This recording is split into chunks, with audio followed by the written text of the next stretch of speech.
Good evening. I'll call our regularly scheduled board meeting to order. And let's begin with the Pledge of Allegiance. Please join me. I pledge allegiance to the flag of the United States of America and to the republic for which it stands, one nation, indivisible, with liberty and justice for all. All right. I seek a motion to adopt the agenda if there are no changes. So move, Goodburn. Okay. All right. All in favor say, all in favor say aye. Aye. Aye. Aye. All right. Opposed? Motion carries 7-0. We have two sets of minutes, item 1.4 and 1.5. I seek a motion if there are no changes to approve the minutes for Move regular. approval, Hembry. All right. Second? Okay. All in favor say aye. Aye. Aye. Aye. Opposed? Motion carries 7-0. Dr. Hubbard, can you just update us with the superintendent's report, item 2.1 on our agenda? Absolutely. So 23-24 school year is beginning, and we're also excited to welcome back students to this week, starting tomorrow. Our team has been working hard to get ready for this. In the past couple of weeks, we held our new Team Member Academy and welcomed continuing team members back to the Shawnee Mission School District. We've also been so glad to welcome back new and familiar faces among our classified staff. We have so many individuals working to get facilities and classrooms ready, as well as those who have been leading and learning in professional development. I just want to thank everyone for all of the ways they are showing up to shine for our students. Over the summer, we also had students getting ready for the school year, and I want to share a couple of recent examples. In late July, we had a group of students gather for Camp Invention, a hands-on science, technology, engineering, and math camp. Students in kindergarten through fourth grade experienced a week of learning challenges while having fun. We also welcomed kindergartners to Jumpstart.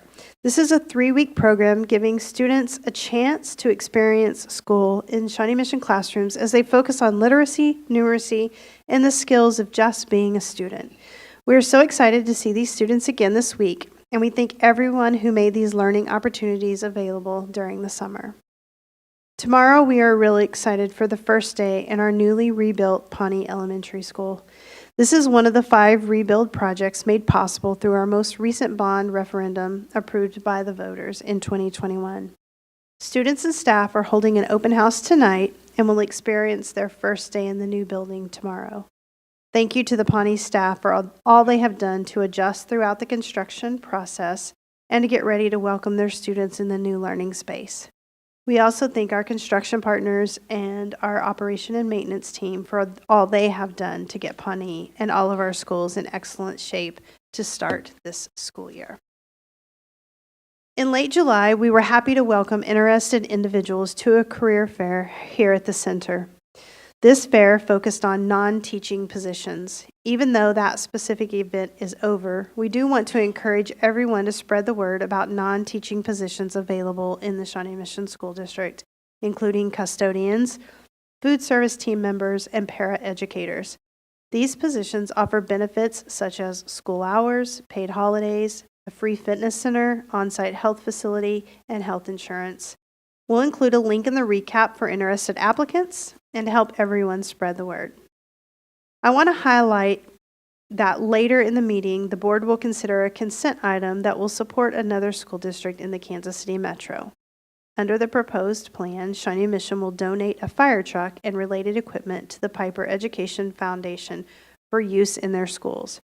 Our Project Blue Eagle Fire Science Signature Program has been fortunate to receive support from our Shawnee Mission Education Foundation and local fire agencies. As a result, we currently have an inventory of 3 fire trucks. Our program doesn't have a need for the 3 fire trucks, and at the same time, Piper USD 203 has recently implemented a fire science pathway and is in need of training equipment. We are glad that this training equipment has the potential to help support needed growth in fire science training and that we can collaborate with staff in other districts to support student learning across the state. We are very excited because our first podcast episode is here. In the first episode, I joined Dr. Jeremy Higgins, co-host, and also Director of Secondary Human Resources, in highlighting all of the work it takes to get ready to start the school year. This episode is available wherever you get your podcasts, and we'll include a link to the webpage where you can see the YouTube version or download the episode. We will be releasing new episodes every other Thursday, so stay tuned. I know there's a lot of anticipation in our community tonight as we are ready to start the first few days of school. I again want to thank everyone for all they have done to prepare and wish everyone a wonderful start to the school year.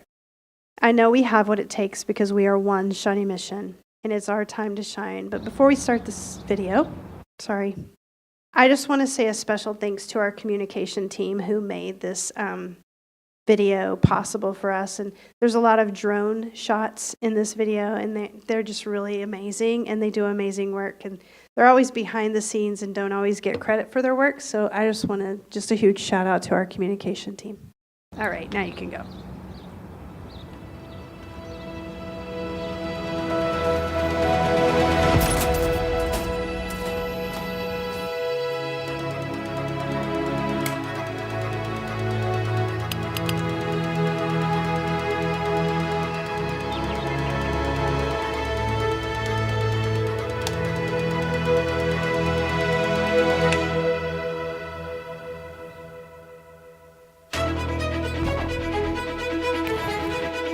It's time to give it my all.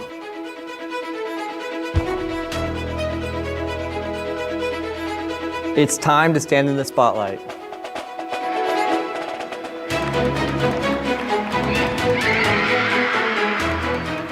It's time to help them reach their full potential.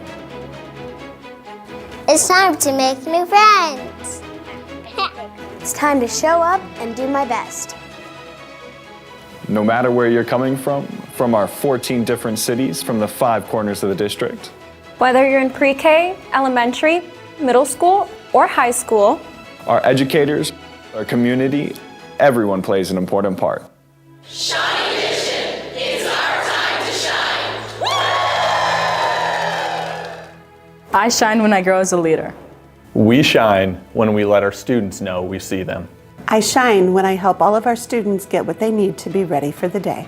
I shine every time I experience real-world learning. I shine when I'm curious and I learn. We're all working for those moments.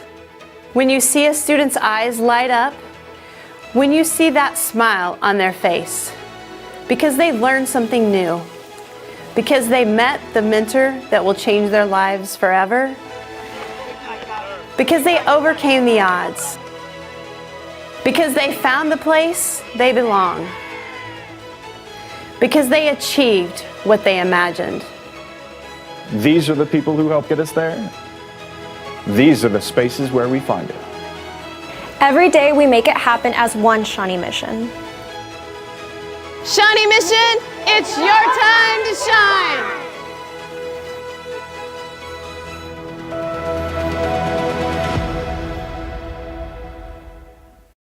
So we talked about the theme at the last board meeting and just wanted to share this video. So that concludes my report for tonight. Thank you. And you shined in that video. The kids shined. They yes. did. They did, absolutely. All right, so this brings us to 2.2, our board reports. And Ms. Boyd-Nerona is joining us by phone. And I'm just going to check in with you to see, do we have any updates for SMAC PTA? Not as of yet, none official. Okay, all right. Ms. Housley?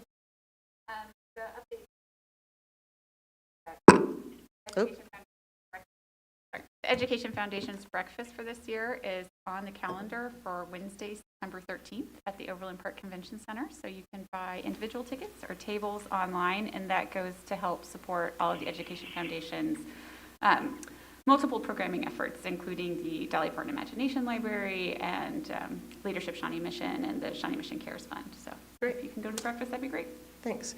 And while you're there, do you have an upcoming date for KASB Legislative Committee coming up? And So yes, we are meeting on the 26th, but trying I was going to let Brad handle that one. Okay, all right. Okay, let me bounce over to No Mr. Stratton problem. with 2 updates.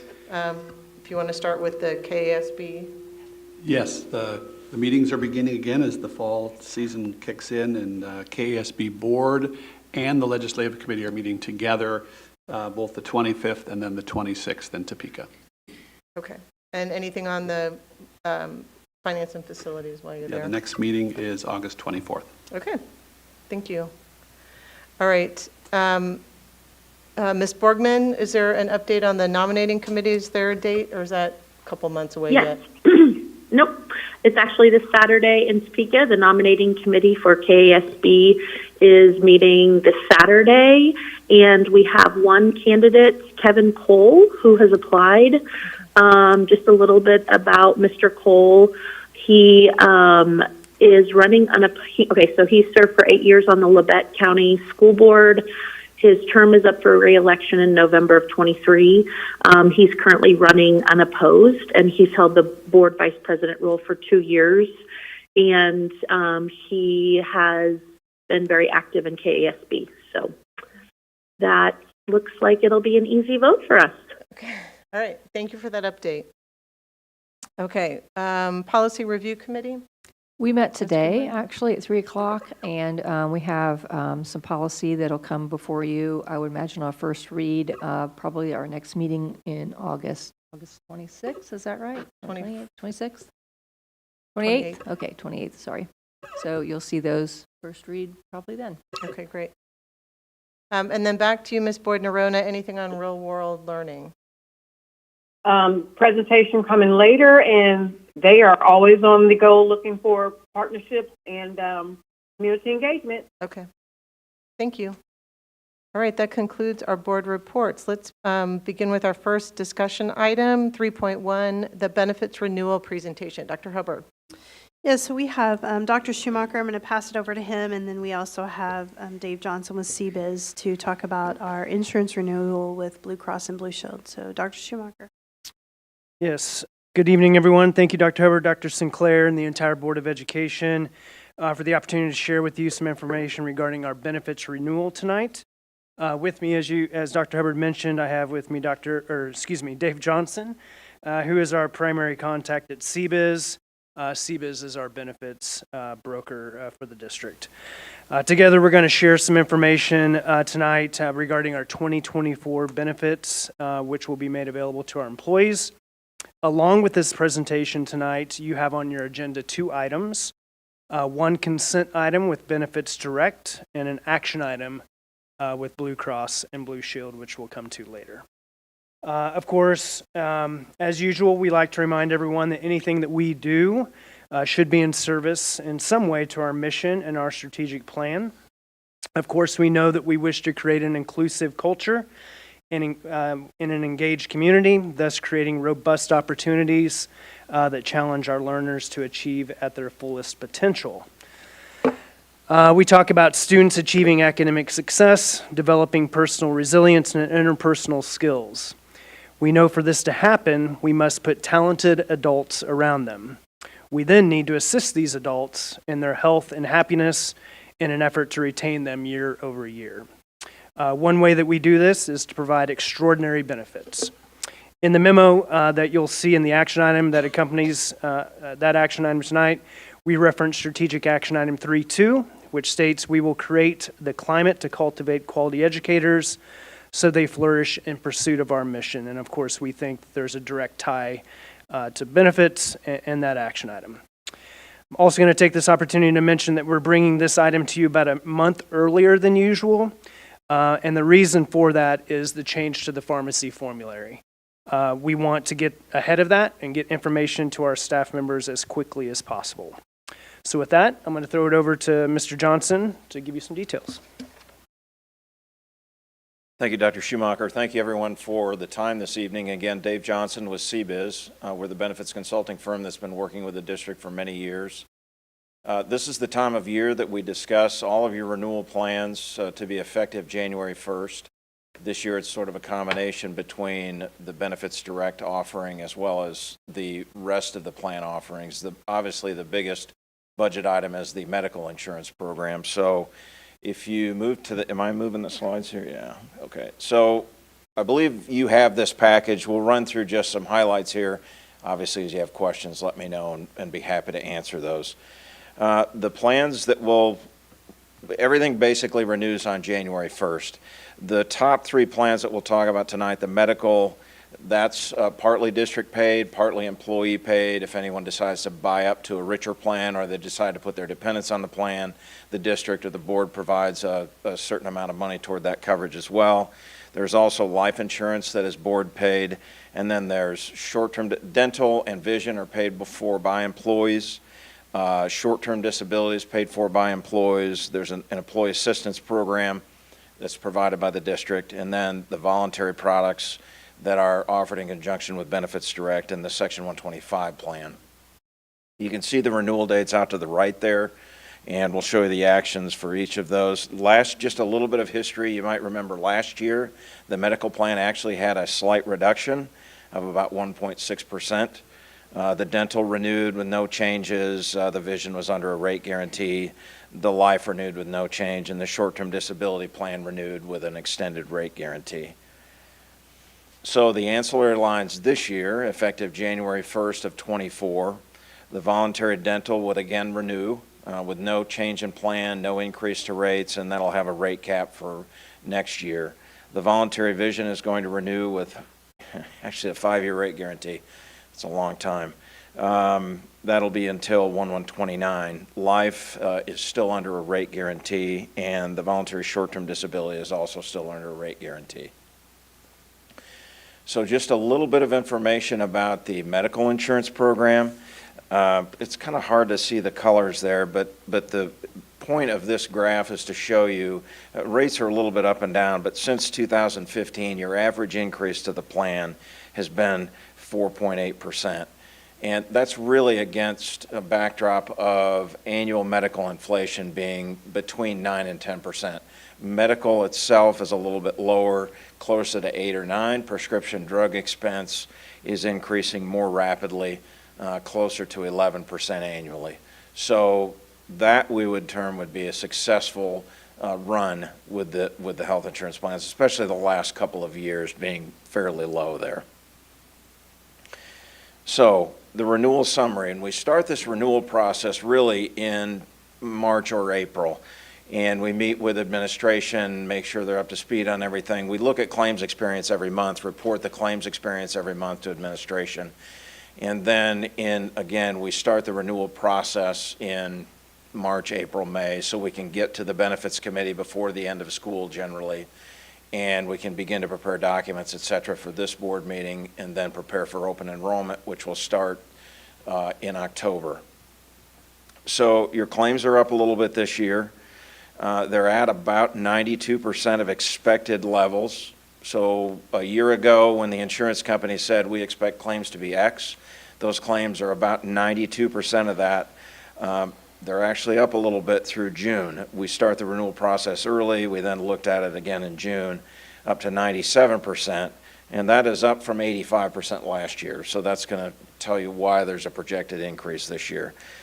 Total per month, per member per month claims are up 6% this year versus last year. And after you remove claims over, there's an individual pooling point over which the insurance company takes care of that claim, and they're up 5% versus last year in the last 12 months. There were 19 claims over that pooling point, and that's up from 15 last year, and quite a bit more over that pooling point this year. About $9 million in prescription drug expenses this year versus 7.6. That's going to be a recurring theme. That's an increase of 18%. Of the 19 largest claims, 10 were for prescription drugs. Prescription drug costs per member per month are up about 17.5%, while total prescription numbers are down by 3. And even given all those prior bullets, it's really important to note that 82% of claimants on the plan are incurring less than $5,000 in paid claims. And really, it's 74% or less than $3,000. So the vast majority of folks on the plan are spending $3,000 is a lot of money. I was going to say relatively little, but they're spending less than $3,000. That's really good. So obviously, a very small number of folks are driving the claims. And about 47% of all of your claims are on 2.3% of your membership. So very few numbers are incurring a majority. These numbers, pretty standard across the industry, pretty standard across our clients that we work with. Just a little bit of information. These are the 6 plans that the district offers, and these are the per member per month claim numbers for those plans. You'll see the Blue Care, that's the HMO, that is the most expensive plan. We're seeing members move to other plans that are maybe more cost competitive, which is a good thing, but it's still a plan that's offered, and it's fairly expensive. And then Blue Select Plus EPO, same plan design as that HMO, it just uses a more narrow network, more cost competitive rating structure, more cost competitive discounts with the providers that were used, and you can see that's much less expensive, and so forth down the line. First plan is the broader network, second plan is the more narrow network. There will be, in addition to the formulary change that we'll talk about, there is one plan design change. The IRS reviews plan designs every year for high deductible health care plans, qualified high deductible health care plans. There will be a change in deductible this year. That goes up slightly from $3,000 to $3,200, and from $6,000 for family to $6,400. There is after someone meets the deductible, there is a coinsurance level that they have to meet. That's going to stay at $5,000. So while the deductible is going up slightly, their overall maximum for the year, and that's January 1 to December 31, is going to stay at $5,000. So the original requested increase from Blue Cross was 7.5% across all plans. And originally, when they offered the premium formulary option, we'll describe that in a minute, that would have dropped that increase to 5%. That's going to include a couple of other copay programs that I'll describe in just a moment. We've been able to negotiate that to 6.3 with no plan design changes, but down to 2.7 if the district adopts the premium formulary proposal. So the premium formulary, every insurance company, every pharmacy benefit manager, when they provide a pharmacy benefit program, they have a preferred list of prescriptions that are going to be covered, if you will. Blue Cross is recognized as having a very broad formulary. They do currently change that formulary quarterly. So every quarter they review drugs on the list and they will make changes there. It's not as simple as this, but you can think of an example. If perhaps there is a statin drug that they are paying for as a preferred drug in 1 month, in 2 months they may have made a better deal with a different statin drug that treats the same issue, so that drug may be less, and after a time that may move up to a more preferred drug, and the other statin that had originally been there might move down. So there are changes every quarter on these formulary listings.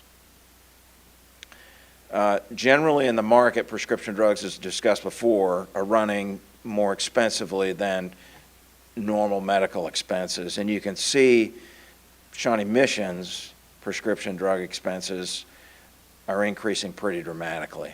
So again, under the current formulary, and I should say that out of the 6 plans, 4 of your plans have traditional copays to cover prescription drugs. So you walk into the pharmacy, if it's on tier 1, generally a generic drug, it's at X. A preferred formulary, which is a brand name drug, is going to be at a higher level, and then a non-preferred drug is going to be at the highest level, and the plan benefits are later on in the proposal. Under the qualified high deductible plans, you have to meet your deductible first, and then the plan pays for that drug after that.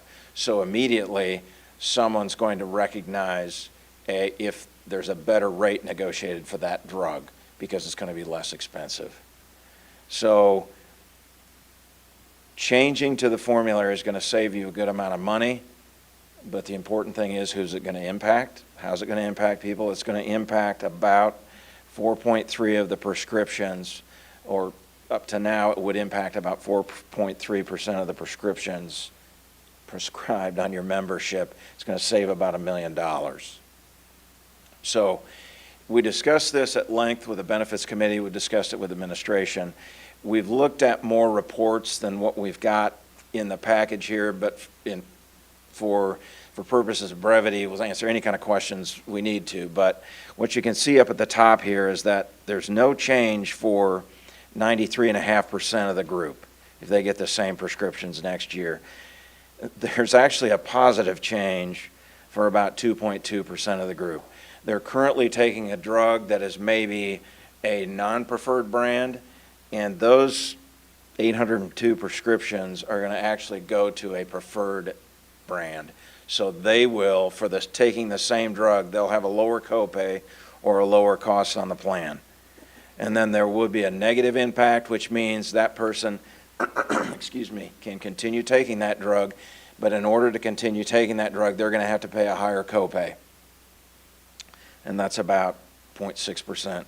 And then you've got 3.7% of folks that the prescription they're taking is going to be excluded.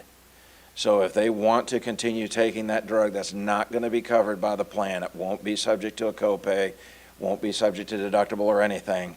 It will be excluded from the plan.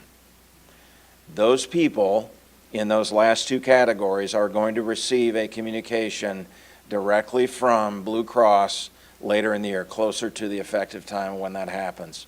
And they will be given alternatives that they're going to be encouraged to discuss with their physicians. So they will be given an alternative. If their drug moves from Tier 2 to Tier 3, they will be given alternatives of drugs that will be still in Tier 2 that they can discuss with their physician and see if they can move that drug.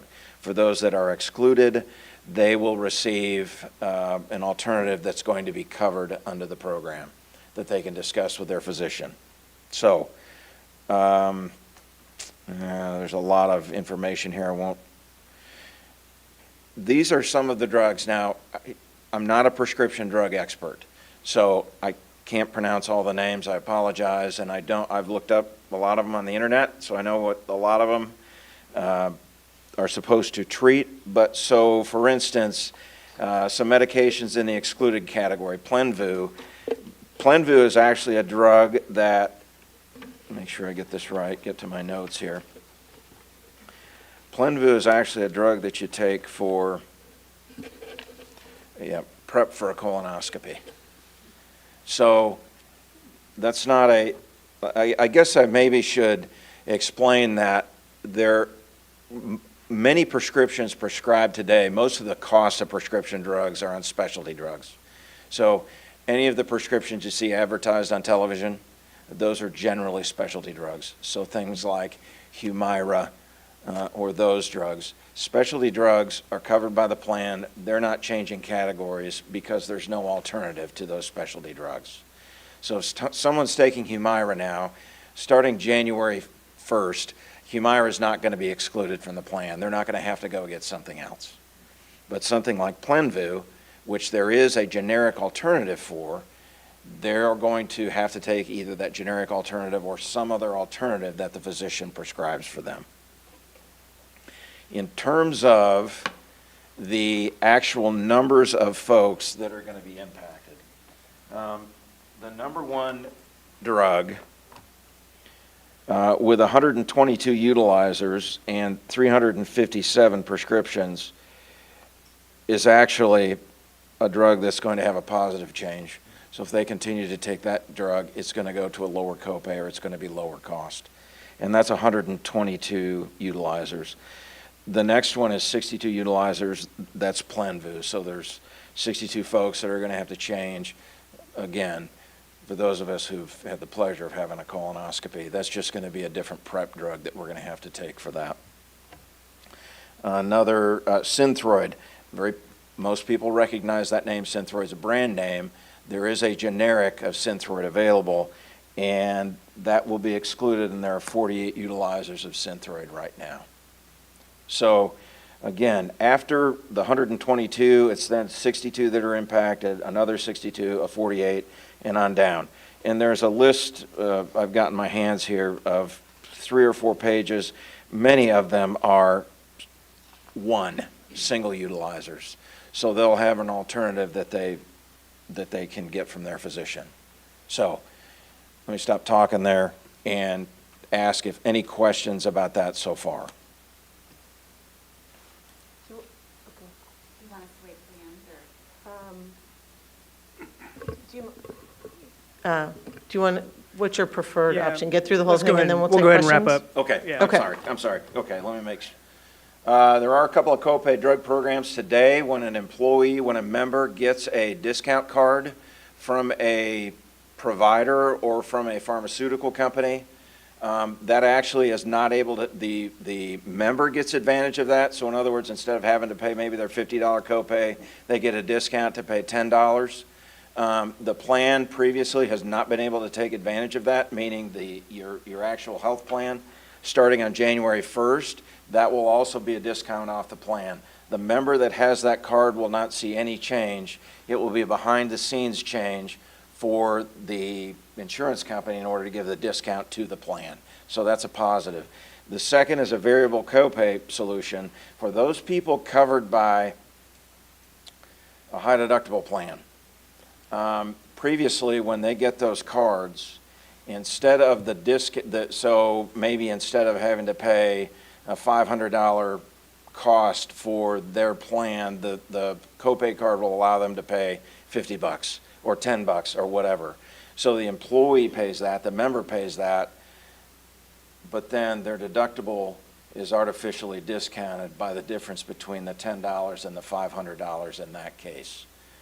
And the change in the plan is that effective January 1st, they'll still only have to pay the $10, but they're not going to get credit for that $450 toward their deductible that they actually did not pay.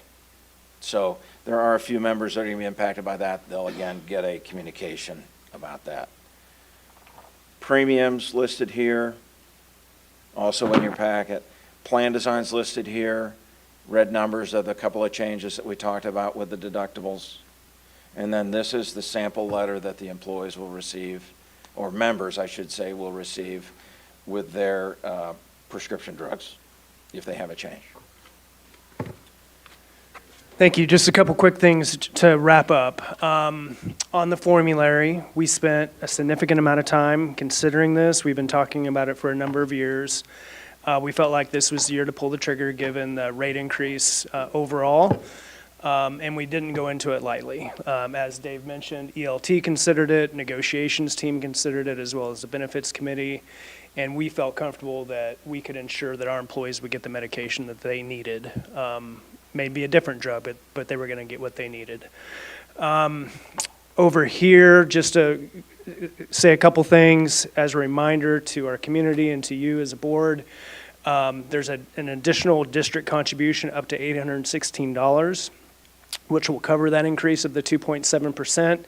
Again, as a reminder, we base that district contribution change off of the employee HMO plan, and so we try to hold, we don't try, we do hold all of those plans harmless on the employee side, so you can see that all throughout the plan. I do also want to call out what I think is a great benefit on our high deductible plans. There's a district contribution to the HSA that continues to increase. That happens again this year, so that is a huge benefit I want to call out. And then finally, and then we'll go to your questions, Benefits Direct. So just as a clarifier, we've had a partnership with them for a number of years. No cost to the district up until this year. The change is that we will be able to use their software all year long with this new contract agreement. Right now, they only help us with open enrollment. And so outside of open enrollment, our team, Russ's team, ICT, has to hand touch data. It's a paper pencil process for our employees who elect insurance outside of the open enrollment. It's really cumbersome, a lot of risk for data misentry, and so we feel like it's a really good move to go with them all year long. So that's the Benefits Direct change. Okay, I think that's it. we kind of fumbled our way through that. A lot of information. We will take any of your questions that you may have. Actually, we do have communication. Jennifer and Ruth have been working on that. That's going out this week, I know. That will be the first communication to employees about the formulary change. And then we'll continue to do that until open enrollment starts in October. Okay. Unless you wanted to jump, so just so I'm clear in understanding, the presentation here reflects the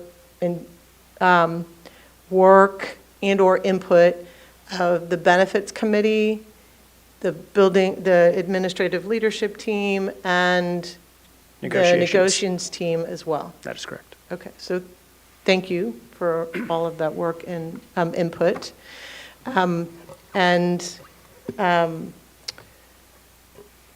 I'll go to Ms. Owsley, and then I can jump back in if my question hasn't been answered. Go ahead. So I do have a question, but first, we keep mentioning the benefits committee, but I'm not sure that people understand who makes up the benefits committee and what their process looks like. So I think that would be beneficial for folks to hear that information. Yeah, so it's spelled out in the negotiated agreement. There are 4 members from NEA that they determine, and so that's one piece of it.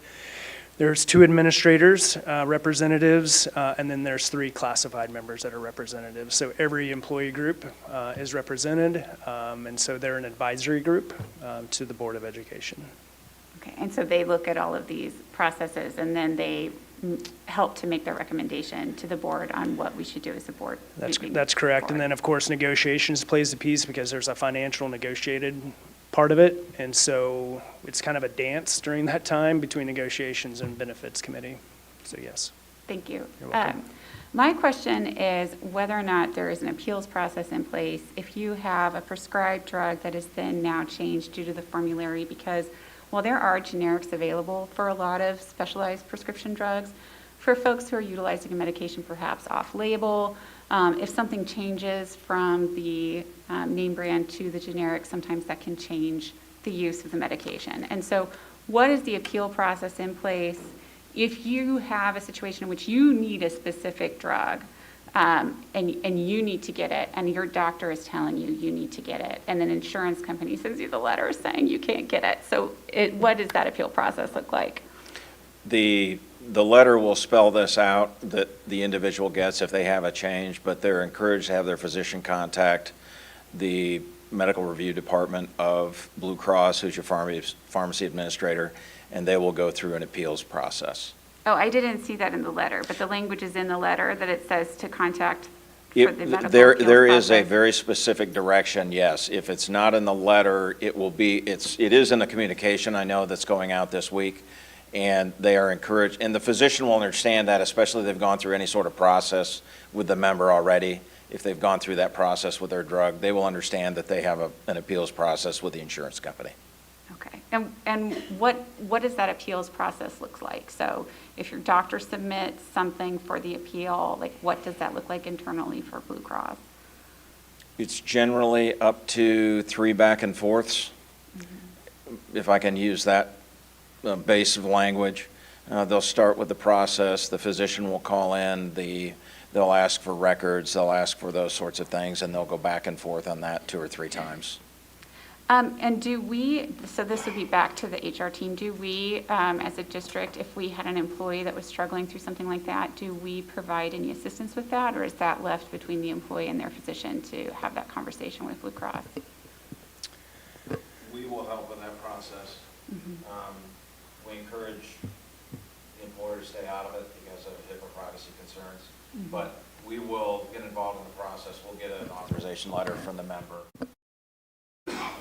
then help through that process. Best we can.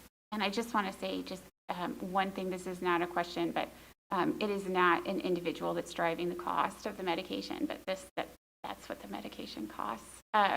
Because we were talking about the percentages of the people who, like, what the additional expense is coming from. And so I just, I know a lot of people in the high needs medical community and with vulnerable children, and it's not those children's issue as to whether or not their expense our medication is an expense. It's just this is the market and this is what prescription drugs cost. And I just want to make clear that it's not individuals driving this. It is just the society that we live in. Yeah. Look, these drugs do amazing things. Yeah. They keep people out of the hospital. They keep them alive. They keep them around a lot longer. I have the challenge of presenting to clients multi-million-dollar renewals, and so this is actually Blue Cross is recognized as having one of the broadest formularies in the industry, and even with this change, it will still be more broad than many other insurance companies and pharmacy benefit managers that we deal with. So I'm not trying to characterize any particular. Thank you. I appreciate that. I appreciate that, and I appreciate the presentation. I appreciate the work of the benefits committee. I know just as a mom of a kid with medical needs, I felt a little bristly, and it's not your fault. So I just want to make sure other moms out there listening to the presentation know that we recognize that this has nothing to do with the individual. I can tell you with this particular change, several of our clients have changed to this particular formulary, and there has been relatively little pushback issues with it. So it has been successful, and when we've implemented it over a couple of years. So they've had some practice at it. Thank you. I appreciate your presentation tonight. Thank you. And I appreciate your questions too. Just one thing, we are going into this eyes wide open too, and understand that anytime we ask someone to change a medication, there's going to be questions. So that's why we want to start the communication tomorrow and have it continue throughout the rest of this fall, so people are informed. Thank you. And for that reason, I appreciate you moving the timeline up so there's more opportunity for employees to process. So thank you. Ms. Humry, okay, I was just looking down. Yeah, thank you so much for the presentation. My question is just about, I was intrigued to hear that our drug expenses are continuing and not just at sort of the standard market level, but faster than other markets. Do we have any idea as to why? Is this COVID bounce back? Is this, we have a health clinic now and there's more prescriptions churning through it because of that? Do we have any idea as to why? It is actually generally happening with many of our clients. Again, the high-cost drugs, the specialty medications are generally over 50% of the prescriptions that are prescribed, and there is, again, to my employee benefits consultant hat, as opposed to a dad or someone has to buy these drugs, there's relatively little you can do to manage that. Now, again, Humira is a miracle drug. It's very difficult to describe everything that it treats. And so it's hard to manage that drug back to not treat everything that it can. So we are seeing biosimilars. Biosimilars are different than generics. Generics are, the only thing different supposedly is the inert drug. Biosimilars are similar in biomedical makeup. Unfortunately, they are basically at the same level as the drug itself. So there are biosimilars for Humira right now, but they are within 5% of the cost of Humira. So I think eventually we may be able to develop some sort of approach to try to utilize those more if they become less expensive, and others will come off patent, but that's a much longer discussion that we can talk about. But am I hearing it's not a uniquely Shawnee Mission phenomenon? It's not uniquely Shawnee Mission, Okay. Unfortunately, yeah. Thank you. Or fortunately, whichever way we look at that, yeah. Mr. Stratton? I know this is probably hard to anticipate, but is there conversations about our staff team looking to change the plan they're in based on any of these changes? Is that something we should anticipate, or is that just too difficult to foresee? Meaning, are there opportunities for staff people to move to more cost-effective plans, or more changing the actual benefits that are in place? So from Blue Care to Blue Select to Preferred Care, et cetera, the choices. Actually, I was just looking at that this afternoon. You have a unique opportunity with the HMO, which is the expensive plan, to move to the EPO. Same benefits for that plan, a much narrower network, more aggressive pricing. I think it's over 60% of the claims that are incurred in the Blue Care HMO are incurred by Blue Select providers. So those people could move to the Blue Select Plus plan and get the same benefits, and it would be lower cost to the plan. So we're trying to develop communications in that regard as well. So we're always part of the reason Benefits Direct is involved is to try to encourage communication with people and send out additional communications and talk to folks about it. Many times people it's easier for them not to change. So, and you pay for 100% of that HMO for them. So, but yes, that's always on our mind, trying to communicate that to encourage people to move. I would just add that we kind of feel like that's a fine line to walk to. We want to educate people, but the plan that they choose it needs to be their choice. But one of the goals of the benefits committee is to provide more education so they can see the value and maybe a high deductible plan who are getting an HSA contribution as compared to, paying for a really expensive HMO, for example. So does that answer your question? Yes, okay. All right. Do we have any questions, April or Jamie? No. I just didn't want to skip over you all. All right. Appreciate that. Okay, and I think you've answered my question too there. So, all right. Thank you very much for that information, for your questions and clarifications. Thank you. Appreciate it. Yep. Thanks for your time. It's a lot of hard work. Thank you, and thank you, Mr. Johnson.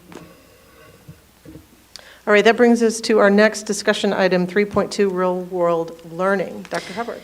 So we just have an update really quickly on real-world learning. We thought it was timely with really two things. We have some data to share from the class of 2023. It's still maybe just a little bit preliminary, but it's pretty solid at this point. And then also just a renewal of the grant with Kauffman. And so we also have some students here, which is always the best part of our meetings. And I'm going to turn it over to Dr. Ryan Fleury. All right. Good evening, and thank you to Dr. Hubbard and the Board of Education for inviting us here tonight to show how our students are finding their time to shine through real-world learning opportunities. And of course, everything we do is tied back to our strategic plan, and the Shawnee Mission School District's mission is to engage students in a personalized learning plan, giving them both the academic and interpersonal skills necessary to be successful in their future. Specifically, real-world learning connects to multiple pieces of our strategic plan, and tonight we are focusing on relevant learning experiences, community partnerships, student voice and choice, and academic and interpersonal success. And as we know, real-world learning is not just a Shawnee Mission initiative. This is a regional effort now encompassing over 30 school districts, which represent over 80,000 high school students in the Kansas City metropolitan area. As a region, we seek to increase student access to and participation in real-world learning application of their content, knowledge, and skills. The Kauffman Foundation supports this work in a variety of ways, primarily with convening of collaboration efforts across districts and professional development activities. So what is a market value asset? Ultimately, a market value asset it helps students transition to post-secondary education and the workforce and gives students a jump start on their future. This is a regionally defined asset that helps them prepare for life after high school. More succinctly, we have defined a market value asset in Shawnee Mission as specific work opportunities or accreditations that contribute to student success in work and learning beyond graduation. So to earn a market value asset in Shawnee Mission, there are really 4 different ways to do that. College credit, 9 or more hours through a variety of means. Work-based learning, which could include internships and client-connected projects. Employee-recognized credentials, and entrepreneurial experiences. And with us tonight, we have 3 students, 2 recent graduates, and 1 current senior, who are going to speak briefly about their experiences with real-world learning and how that's affected their education. Hello, my name is Lily Koash. Thank you. Hello, my name is Lily Koash Johnson. Starting tomorrow, I'm going to be a senior at Shawnee Mission West High School. And for about the past 5 months, I've been working as an intern in the communications department here at the CAHA. And it has been an absolute amazing experience for me, getting, that real feel of what it's like working in a real situation. I'm not in a school classroom, and it just really helps me know what I'm going into. I'm feeling a lot less anxious about college and stuff. I've written multiple stories for the district website, and I go out on photo shoots and really get to interact with the students at Shawnee Mission, in the Shawnee Mission District, and it's really just an amazing opportunity for me. Thank you for sharing. Hello, I'm Joseph Jimenez, Shawnee Mission North, class of 2023. Well,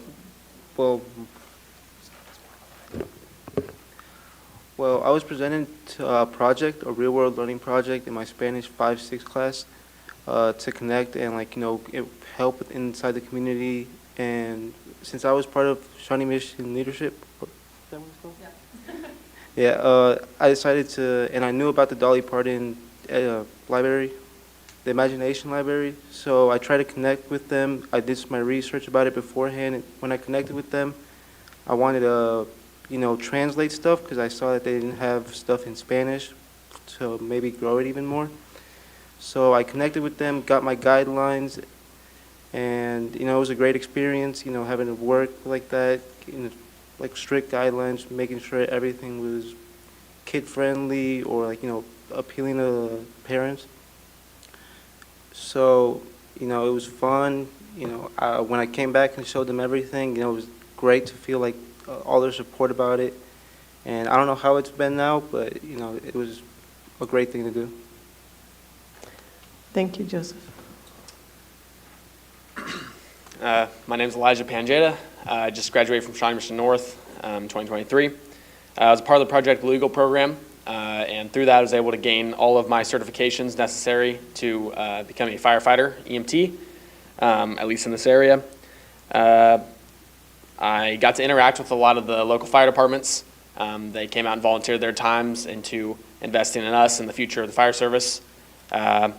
I was helped by my counselors and my teachers at my home school and was given time off for college release to go to EMT school at night. Like I said, a lot of interactions with the local fire departments, and that has eventually led to I'm now a firefighter EMT for the city of Lenexa.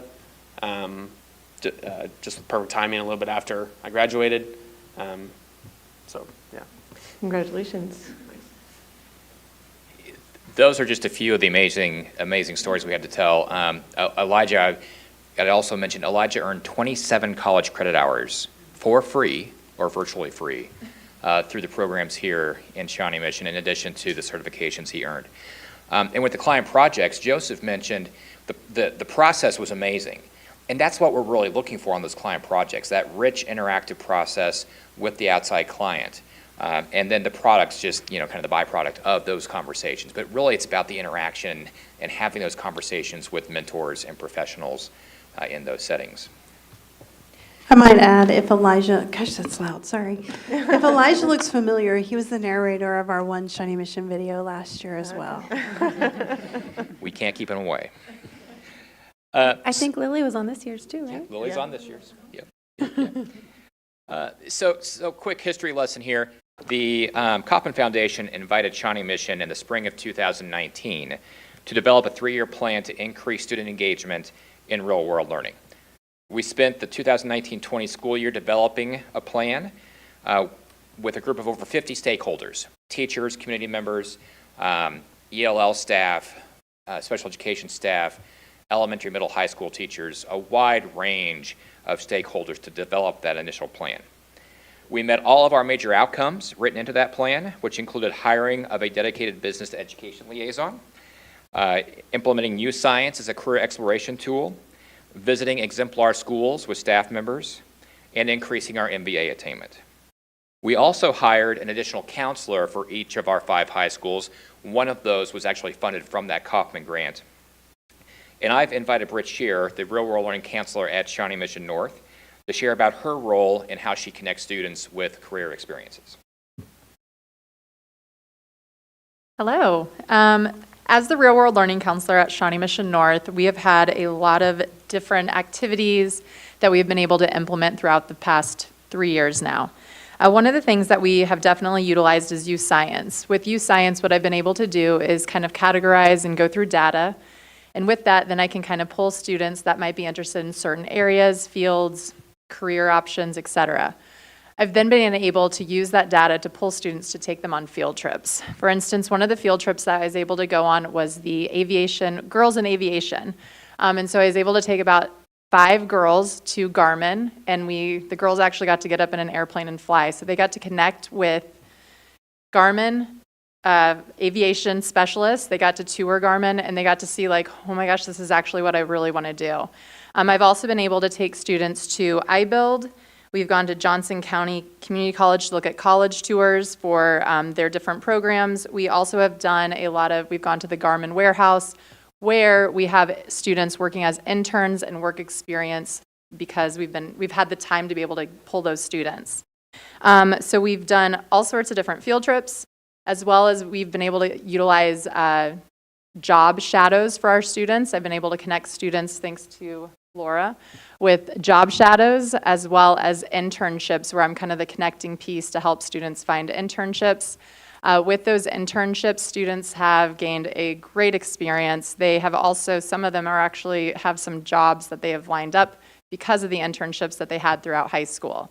I also have helped with AP in getting our College Now credit, trying to get students more involved in College Now through Johnson County Community College. We also have utilized some programs at KCK, as well as helping students with the dual programs. For instance, I have one student this year, which we hope to grow the program, but a student who is trying to get their associates through Johnson County as they are a student at Shawnee Mission North, so that as a junior, they're taking most of their classes at Johnson County Community College. That way, when they graduate from high school, they will be with their associate's degree on top of their high school diploma. I also have been helping students and teachers connect with client-connected projects, thanks to Laura Harsh once again. She kind of is that outside piece, but then I've been sitting down with teachers on trying to figure out how their client-connected projects can fit with their proficiency standards and their skills, so that way we can make it a real-world learning project to help them kind of understand and gain more information. So we have all sorts of different pieces. My hands are kind of in all sorts of different areas, but we're really just trying to give students those opportunities to get those real-world learning experiences, which is one aspect that I have just truly loved, and we have all been very appreciative. Thank you, Britt. And Britt alluded to one of the key lessons learned over these 3 years. We need to get connected with more core content teachers. That is starting to happen. We've seen some great things in pockets around the high schools and are hopeful to increase that as we go down the road. Also, communications plans. You can ask a student, what is an MBA? They may not know that term, but they know what an internship is. And so we're working with students, parents, and educators to understand the lingo around real-world learning, and you'll see a piece of that plan here at the end with a video. We also learned that data collection is messy around MBAs. There are multiple sources of data we have to track, and students are completing MBAs outside of school-related activities and courses that we don't know about. This reflects back on the communication strategies, making sure students and parents understand what is a market value asset, so when they've earned that, they can report that back to us, especially as we move towards the class of 2028 and the new graduation requirements. So a quick snapshot on data, and Dr. Grumman's here if you have any questions on the data collection side. We are seeing continued increases on our MBA attainment across categories, across the graduating classes, primarily in that work-based learning piece, the internships and the client projects. We're seeing nice gains in that data. I would note that the college credits in progress column does not count towards MBAs, and a student may count in multiple columns as far as college credit internships and certifications. We're also seeing, looking across the graduating classes, nice increases in some of our subgroups. They're not where they need to be, but we are seeing jumps in our ELL, special education, Black and Hispanic students as far as earning that MBA that again will be a graduation requirement coming the class of 2028.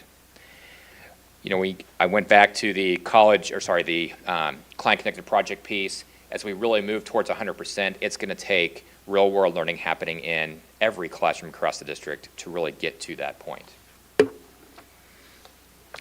So next steps. What does Real World Learning 2.0 look for us as a district? The Kauffman Foundation's continuing their support for the Cohort 1 districts, which we are, at 90% of the previous levels for the next 2 years. The key metrics, MVA attainment, maintains the same. We do update our strategies. I'll talk about those in a second. And then I mentioned the graduation requirements. Dr. Dennis is working with the team here locally to align our graduation requirements to the new graduation requirements from KSDE that take effect with the current 8th graders. And he'll probably be bringing those later in the year to you for review. So what are those new strategies? We are adding a real-world liaison for Horizons to make sure we're focusing on all students. We're looking at a district-wide entrepreneurial stipend for a teacher to work with students across the district, primarily at this point to connect them with that Oak Park Mall storefront and open that up to all the high schools. We've built in a stipend to support elementary sustainability and environmental education. We want to continue to work towards a pre-K through 12 guaranteed and viable curriculum for career exploration, and we'll continue to support student transportation costs as needed related to real-world learning activities. I'm going to turn it over to Laura Harsh here for a moment. She's going to talk about some of those communication pieces and share with you a video that we've developed to share with internal stakeholders. Thank you, everyone. I also want to thank Dr. Hubbard. She spoke last week at the Leawood Chamber, and she always shines a light on real-world learning, and I so appreciate that. I have a new business partner. I'm meeting with the Community Blood Center next week, so thank you very much. I want to talk a little bit about client-connected projects, because I think that's really where we have a lot of opportunity for our MVA attainment. And Kauffman hosted a workshop, a 3-day workshop at the beginning of August. 10 of our teachers attended. 3 of them were master teachers and actually led roundtables because they've done client-connected projects in their core curriculum classrooms. And Tommy Height, a teacher from Arrowhead Day School, attended, and we are going to do a client-connected project with her this semester. And Mrs. Hembray wants her nonprofit rebranded, so we've got a client-connected project from her that we're going to do this semester. And very briefly, a client-connected project has 3 phases. The first phase, the client comes in and meets with the students and tells them the project or the problem, and they interact, and it's an opportunity for the students to expand their professional network. The second phase, the students collaborate, brainstorm, they do research, primary and secondary research. They may do surveys and focus groups, and they come up with their ideas. And during this process, we encourage them to stay connected with the client, maybe give them a first draft, ask some clarifying questions, and then the final phase, the client comes into the classroom and sees the presentation and gives the students feedback, and hopefully the client gets some wonderful ideas that they can take back and implement into their business. And that's kind of the life cycle of a client-connected project. So with that, I will share the video. Or let Ryan share that video. Whoop, too far. Thank you.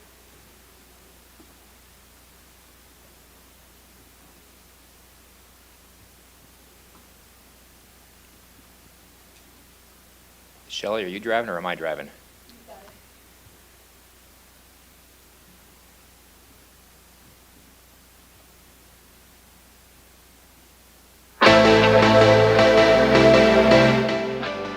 Real-world learning is taking the knowledge and skills students have learned in the classroom setting and applying the...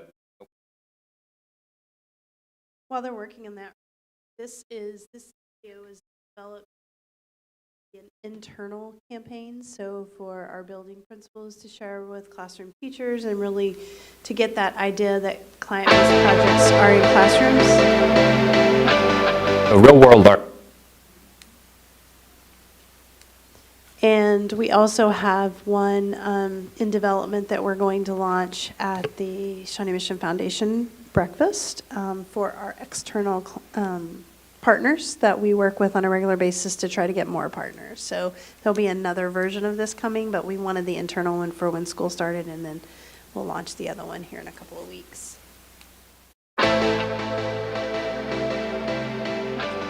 Real world learning. You're going to hear that a lot. All right. Can we just take it out to YouTube?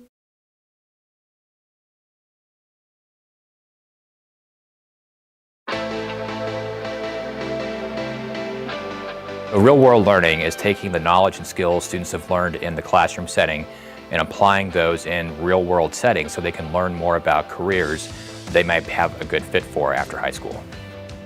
So market value assets, which are internships, client-connected projects, entrepreneurial experiences, college credit, and industry credentials. Our hope is while students earn those, they have resume-worthy items that can help give them a leg up when it comes to their career. As we come up to the class of 2028, market value assets will be part of graduation requirements. So we're excited to really scale up the availability and access to real-world learning. I think when kids are really passionate about learning, it just comes so much more naturally. And if we can have them engaged very early on in their career, I just think students will have a lot more success. When they're passionate about learning, when it's important, they're going to be more engaged. Real world learning really starts in elementary school. This is where we get to name and tap into the interests of our students. We get to kind of open those doors to what their potential could be in the future. It caught me off guard, to be honest. I didn't realize English would be the real world learning project, but it's amazing. I've never had this before, and I'm gonna learn a lot from it because I want to help my community. It's a lot better than writing an essay or reading a book and that kind of thing. I guess I like to see the application of my work. And for students who are hands-on learners like myself, it's really a good program because you get to learn and you get to experience the real world and see what you could become rather than just reading about it. I know when I was shadowing, so many nurses came up to me and said that they wish they would have had this as a high school student and that they wish they would have had these opportunities in high school or too, because you really don't know what you're getting into. You can't just say, oh, I want to be in the medical field. You have to go through all these steps. You have to go through the shadowing. You have to go through the learning. I think it just that alone lets them know that you've shown initiative to step outside the range that school offers you and step outside your box, step outside your comfort zone. I think that teachers and building leaders need to realize that real-world learning is not just something that happens outside the classroom. Real-world learning can happen inside their classrooms as well through client projects where they partner with an outside person and develop a classroom activity and project to present back to that client at the end. Personally, I see more of my students actually working in class. I see students that weren't previously working or weren't previously putting in their best, and they're working together. They're promoting each other. They're complimenting each other. They're pushing each other. Our young people, firstly, they sell themselves short so much. They're capable of doing amazing things, and so I'm just excited to give them an opportunity to show what they can do, and not only for other people but for themselves.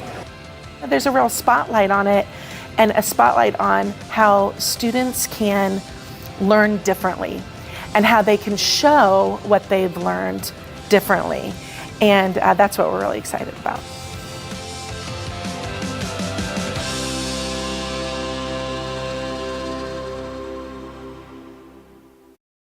So you can see there several students and teachers talking about this client project and how it really brings learning back to life. There's high levels of engagement, and the students are really keying in on the fact that, hey, this is something I can do. I can show my learning in different ways, and that's what we're hoping for with those client projects. So with that, thank you for your time, and we'll stand for questions. Thank you all for being here tonight and sharing this exciting update on our real-world learning initiatives. It's great to hear from each of our students, too, and graduates. I'm going to look up and down the dais to see if anyone wants to launch in with questions. Ms. Hembury? Thank you. I just have it's a little bit of a question and a little bit of a comment. I was glad to hear the reflection about how important it is to communicate around real-world learning, especially with parents and families.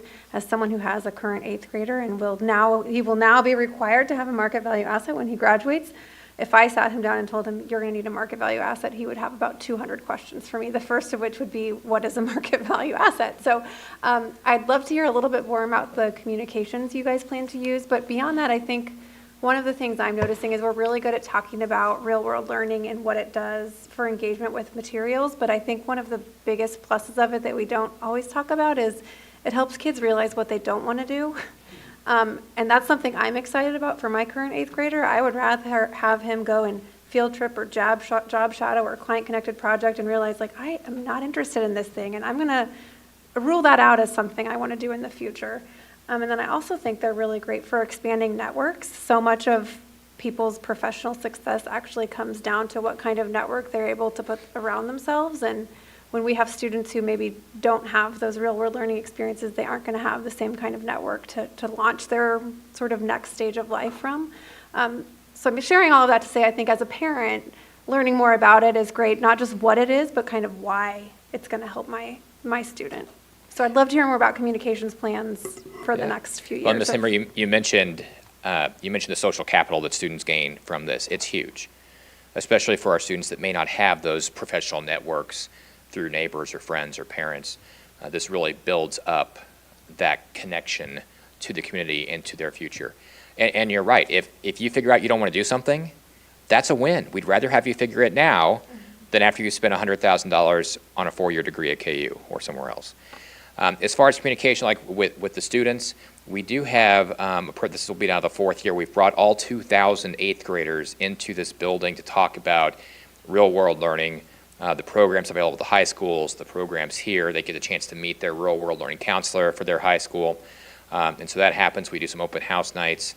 But there's also an external video that's going to be debuted at the Shawnee Mission Education Foundation breakfast on the 13th of September. That'll be a big push. I've also asked my staff and the CTE staff around the district to make sure you're shining a light on the recent grads, the where are they now kind of things.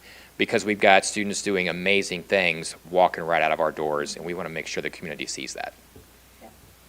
I would also add that, and I think Brett may have mentioned this, but youth science also happens at the middle level, and we're kind of debating on moving that to 6th grade. Did we make that decision? We have not made that final decision yet. Okay, so still talking about that, where is the best place for it to have it, but youth science is such an amazing tool. Thank you. Okay. Ms. Ousley? I love the college credit portion of the market value asset because it really gives that opportunity for kind of a jump start and saves a significant amount of money. So that is always a win-win. I was wondering if we are making sure that we're getting parity in the college credit participation like throughout the various feeder patterns. Like, are we having equal participation in like the CAA programs or the college credit programs from our different feeder schools? Are we making sure that we're communicating these opportunities? I mean, I love that Shawnee Mission North is here and represented tonight, but are we making sure that all of that communication is going out to everybody? I will defer to Dr. Grumman as far as the parity at the rate they're earning those credits across the 5 high schools. But the real world learning counselors do a great job of pushing out the information. Mm-hmm. It's a matter of then connecting those dots with the kids. I would say we have I guess some differences across buildings in terms of even the balance. For example, even if we're looking at the advanced placement IB opportunities versus College Now opportunities, we have some variance within those groups in terms of what's I think what students or families prioritize in each of the feeder areas. So there's some work to do in that space. And even as we're looking at the first part of the college credit opportunities is getting students into the courses to begin with, and then once they're in the courses, are we ensuring that they are leveraging the opportunities that are in front of them. So I think one of the first steps is making sure that of the students that are in the courses, are they really able to take advantage, are they taking advantage of those opportunities to earn the credits, and while simultaneously we want to make sure that we're getting students into those courses as well. I would add to that, one of our district goals this year is really, the number one district goal this year is focused on student achievement, and we specifically have a set that talks about market value assets at our high school level, and college attainment being one of those. And so we have each high school writing goals around that specifically. I would say it's not equitable among our 5 high schools. I think it's pretty fair to say. Not only the kids earning, but opportunities available. So we're asking some questions like, if a course that I want and I'm sitting at Shawnee Mission West is not available, is it available for me to do it via WebEx board into another building where there is a certified teachers? Because sometimes it comes down to certification, sometimes it comes down to not enough students. I mean, there's so many reasons why it's not equitable. And additionally, I met with Dr. Bound last week at Johnson County Community College, and we're going to partner with him. I'm going to connect with him in the next week. We just needed to check on some data and reconnect about really taking a look at 1 or 2 of our high schools specifically where we don't have as many students taking college credit, and have an intervention plan on how they can help us and how we can partner together to get more kids taking college credit. And also, Johnson County Community College just last year created I don't know if I'd say it's a scholarship. I suppose it's a waiver of some sort, so that any student receiving free and reduced lunch can take college credit for free.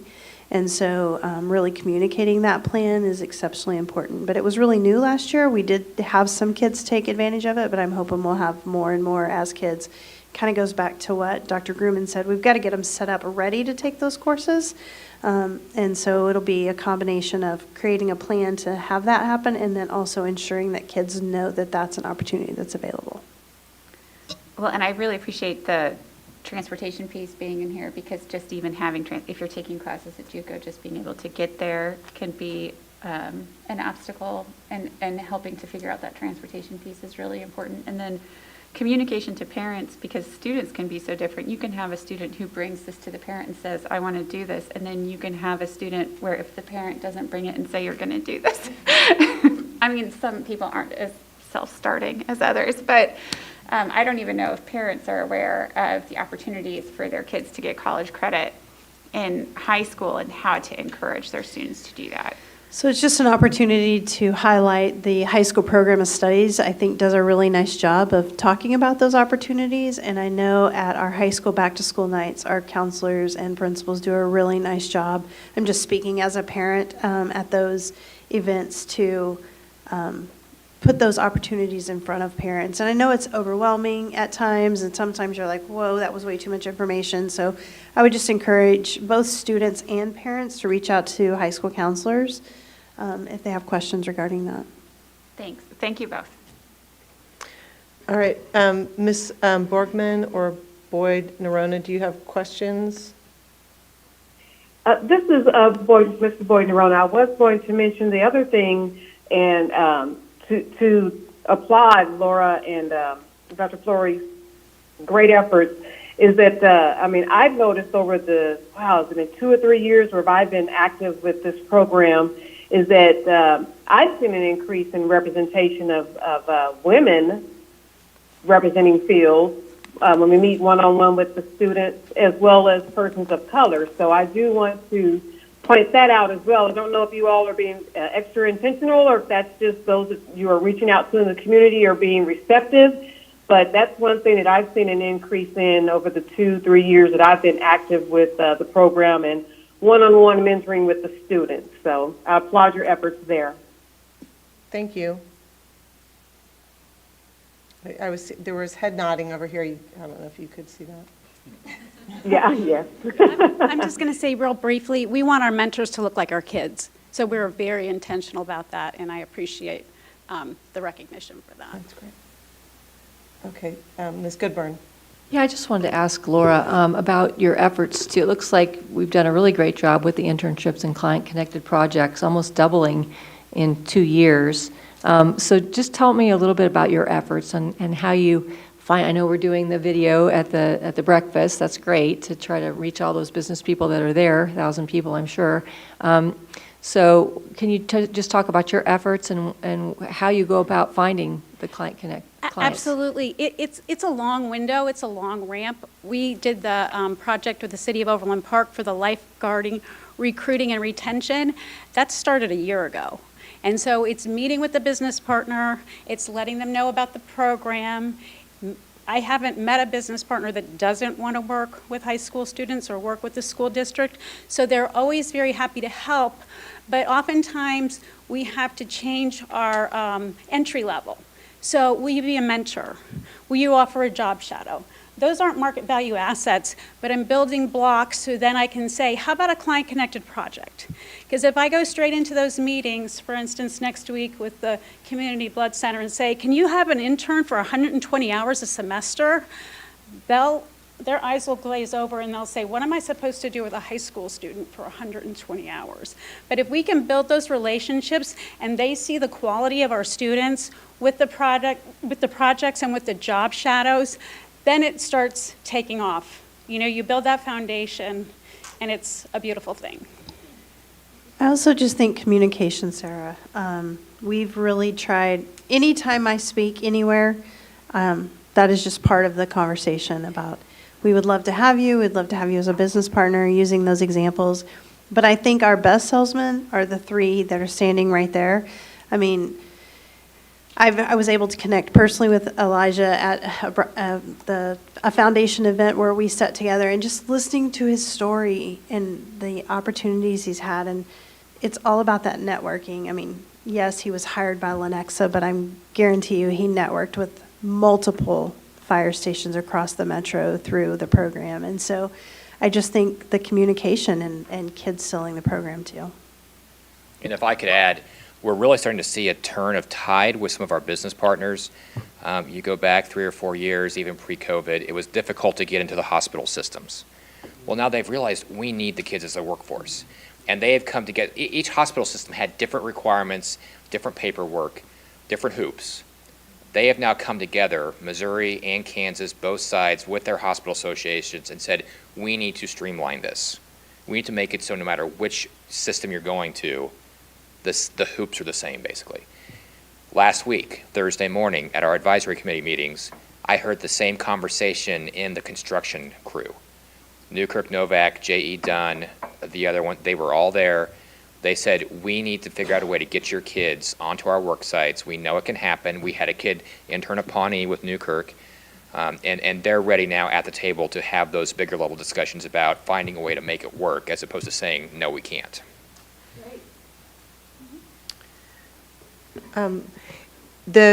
Is there a difference between kind of partnering with maybe a for-profit business and kind of building those employment opportunity networks with, I think, Joseph, your experience might have been with more of a nonprofit. So I don't know if you have any more thoughts about that. Was that more of an opportunity for kind of just more of the real world learning, kind of a resume building versus networking for employment or community service? So, you know, I'm not sure. I just want to be clear, like the difference between an internship and a client-based project. So his was a client-based project. So that was a little bit of a difference versus an internship. So a client-based project with a nonprofit. So there is opportunity for that, for the nonprofit as well. Absolutely. Okay. See, I used it more, I guess, as a resume thing, because like that field, it's interesting, but it's just not personally for me. So I guess it was more of a resume thing. And a valuable community service, right? Mm-hmm. Yeah. Okay. Thank you. Probably our biggest one was with the city of Overland Park. Our biggest one, is that our biggest one? Okay. Thank you. Any other questions?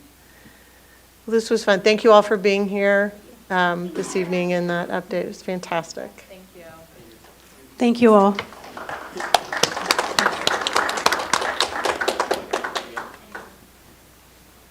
right, that was fun. Okay, we have some consent items here, item 4.1 through 5.12. Do I have a motion to approve? Move approval, Hembry. Thank you. A Second, Goodburn. All right. All in favor say aye. Aye. Aye. Opposed? Motion carries 7-0. Okay, we have 4 action items. for this evening. Our first action item is 6.1, approval to purchase legal services for 2023-24. Yeah, so I'm recommending, approval of legal services for Gilmore and Bell, Mix O'Toole, MVP, James Tippin and Associates, Norris Keplinger, Hicks and Welder, Smithman and Zakora, and Spencer Fain for the 23-24 school year. All right, so I'll seek a motion, and then if anyone has questions. Move to approve. All right, Mr. Stratton, thank you. Second? Second, Owsley. All right. Any questions?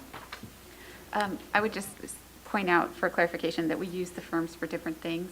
So Absolutely. that people understand that, like, This is the pool of... yeah, we're making sure we have the attorneys qualified in each of the areas that we have a need for them in. Correct. It's not that we just want every firm ever. All right. And some of them we may or may not even use in a particular given year, but we need the opportunity should something arise. All right. Okay. All in favor say aye. Aye.